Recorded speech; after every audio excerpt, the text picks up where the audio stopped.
युद्ध एक व्यवसाय है जहां लोग दूसरे लोगों को मारकर पैसा कमाते हैं। ये हमेशा से ऐसा ही रहा है और संभवतः ये सबसे पुराने प्रकार का व्यवसाय है। ये सबसे अधिक लाभदायक भी है और इससे होने वाले नुकसान को अक्सर जीवन में मापा जाता है। लोग अक्सर युद्ध को एक ऐसी चीज़ के रूप में वर्णित करते हैं जो सतह पर दिखाई देने वाली चीज़ नहीं है। संघर्ष एक ऐसी चीज़ है जो दुर्भाग्यपूर्ण है और अधिकांश लोग इसमें शामिल नहीं होना चाहेंगे। लंबे समय से भारत के संयुक्त राज्य अमेरिका और रूस दोनों के साथ मैत्रीपूर्ण संबंध रहे हैं। हालांकि समय बदल रहा है और ये स्थिति लंबे समय तक नहीं रह सकती है। चीन और रूस एशिया के दो सबसे बड़े देश हैं। इनकी सीमाओं के बाहर रहने वाले लोगों की तुलना में उनकी सीमाओं के अंदर बहुत से लोग रहते हैं। चीन के बाहर की तुलना में चीन के अंदर अधिक हिंदू, बुद्ध, मुसलमान और कम्युनिस्ट रहते हैं। अमेरिका और रूस चीन के दो सबसे बड़े सहयोगी हैं। अमेरिका चीन को बहुत शक्तिशाली बनने से रोकना चाहता है और रूस ऐसा करने में अमेरिका की मदद करना चाहता है। यूक्रेन में युद्ध ने अमेरिका और रूस के लिए तटस्थ रहना कठिन बना दिया है। अब यूक्रेन युद्ध में अमेरिका और रूस दोनों किसी न किसी तरफ से लड़ रहे हैं। भारत एशिया में अन्य देशों से आगे निकलने की कोशिश कर रहा है। भारत एक बड़ा देश है जहां बहुत से लोग रहते हैं। ये पता लगाने की कोशिश कर रहा है कि एशिया में रूस के दूसरे बड़े सहयोगी रूस और अमेरिका के साथ कैसे तालमेल बिठाया जाए। लेकिन भारत भी रूस और अमेरिका को टक्कर देने की कोशिश कर रहा है। ये भारत के लिए एक परीक्षा है। क्या ये रूस और अमेरिका दोनों के साथ अपने संबंधों को संतुलित कर सकता है? अंतर्राष्ट्रीय राजनीति जटिल है और इसमें कई अलग अलग देश और समूह शामिल हैं। भारत और रूस के बीच की सीमा दुनिया के अलग अलग हिस्सों में रहने वाले लोगों के दो अलग अलग समूहों के बीच की एक रेखा है। रूस के साथ भारत के मजबूत संबंधों का लंबा इतिहास रहा है और ये संबंध बढ़ते रहेंगे। शीत युद्ध के दौरान मॉस्को तुलना में दिल्ली का उपनिवेशवाद पर एक अलग दृष्टिकोण था। इससे दिल्ली और मॉस्को के बीच घनिष्ठ संबंध बनाने में मदद मिली, जो एक दूसरे की रणनीतिक ज़रूरतों से पारस्परिक रूप से लाभान्वित हुए। उदाहरण के लिए, जब संयुक्त राज्य अमेरिका ने 1950 के दशक में पाकिस्तान का पक्ष किया, तो सोवियत यूनियन के साथ खुद को सहयोगी बनाने का भारत का निर्णय आसान हो गया। वास्तव में दिल्ली ने पाकिस्तान को अमेरिकी सैन्य सहायता और उपनिवेशवाद के खिलाफ अपनी लड़ाई में मॉस्को से समर्थन प्राप्त करने के लिए मॉस्को के साथ मजबूत रणनीतिक संबंध विकसित किए। शीत युद्ध के दौरान सोवियत यूनियन ने हथियार मुहैया कराकर भारत की मदद की थी। संघर्ष के शुरुआती वर्षों के दौरान ये समर्थन विशेष रूप से महत्वपूर्ण था और भारत इसे कभी नहीं भूलेगा।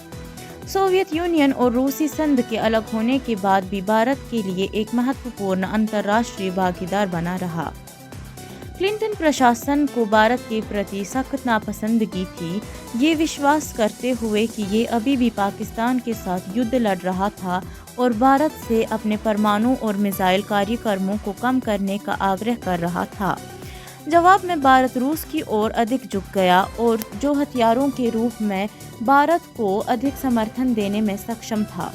हालांकि विश्व की घटनाएं हाल ही में भारत के पक्ष में बदल गई हैं, जिसके कारण रूस और भारत को अपने रिश्ते मजबूत करने पड़े हैं।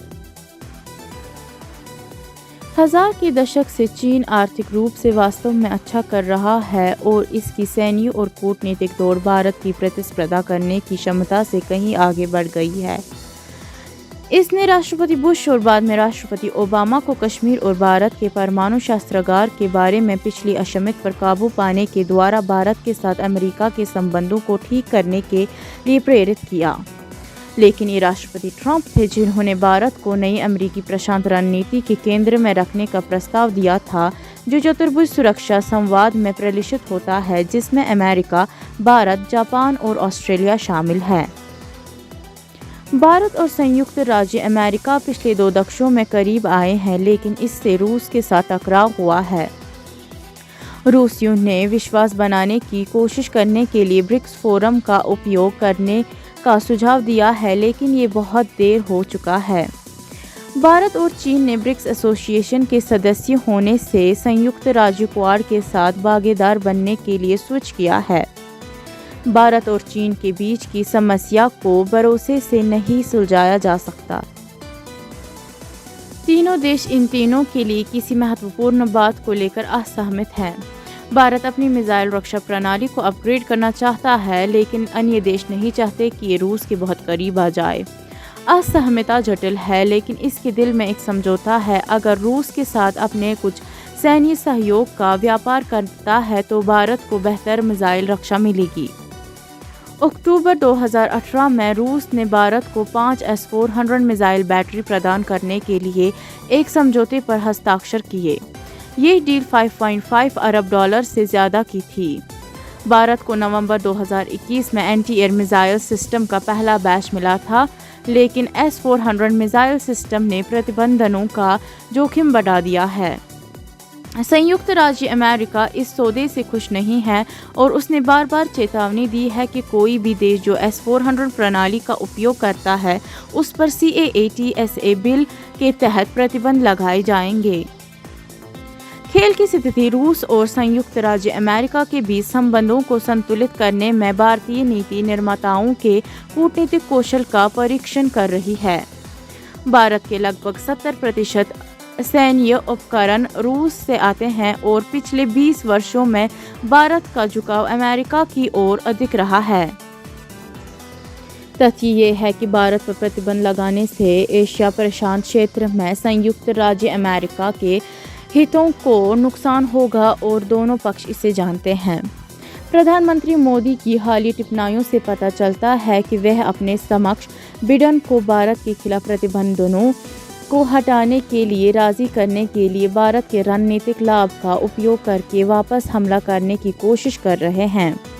सितंबर 2021 में भारत ने एक अमेरिकी समुद्र गश्ती विमान को अंडमान और निकोबार द्वीप समूह में भारतीय बेस से ईंधन भरने की अनुमति दी। संयुक्त अभियानों में ये एक महत्वपूर्ण कदम था।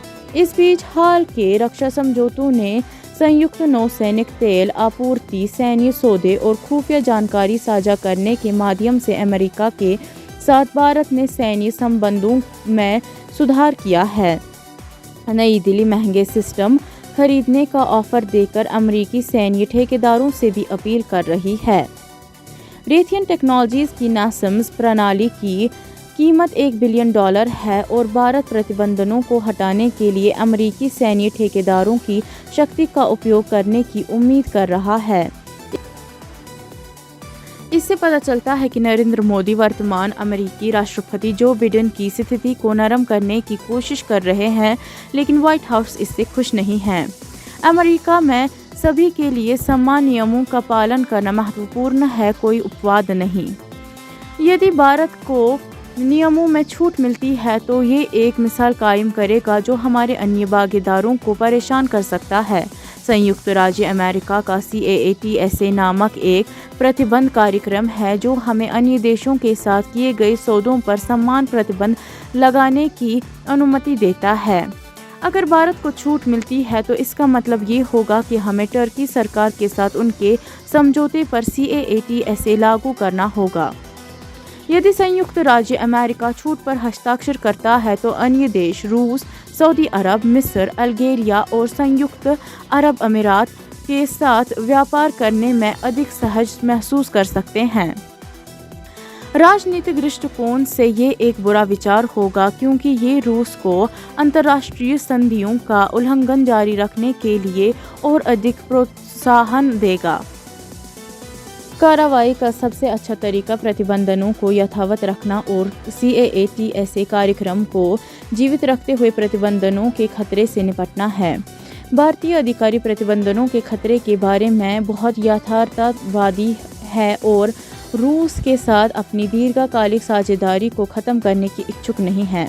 हो सके तो वह खुद को वैश्विक झगड़ों से दूर रखना चाहते हैं। व्हाइट हाउस और क्रेमलिन की मांगों को संतुलित रखना मुश्किल हो सकता है, लेकिन ये एक महत्वपूर्ण कार्य है जिसके लिए अच्छी कूटनीति और बहुत दूरदर्शिता की आवश्यकता होती है।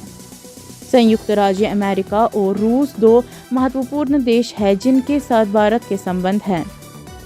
कभी कभी इनके रिश्ते मुश्किल हो सकते हैं, लेकिन भारत उनके बीच संतुलन बनाए रखने की कोशिश करता है। हालांकि ये कठिन और कठिन होता जा रहा है क्योंकि इन दोनों देशों के पास बहुत शक्ति है। शक्तिशाली बने रहने के लिए ये देश कभी कभी दूसरे देश के साथ भारत के संबंधों को वीटो कर देते हैं। ये भारत के लिए बहुत खतरनाक हो सकता है क्योंकि ये एक ऐसा नियम स्थापित करेगा जहां एक देश संयुक्त राज्य अमेरिका और रूसी सन दोनों के साथ भारत के संबंधों को नियंत्रित कर सकता है। तो आज की वीडियो में इतना ही। यदि आपको हमारी वीडियो पसंद आई तो लाइक और सब्सक्राइब कीजिए। ये वीडियो को अपने दोस्तों के साथ शेयर करें। अगली बार ऐसे ही किसी दिलचस्प टॉपिक के साथ मिलेंगे। जय हिंद।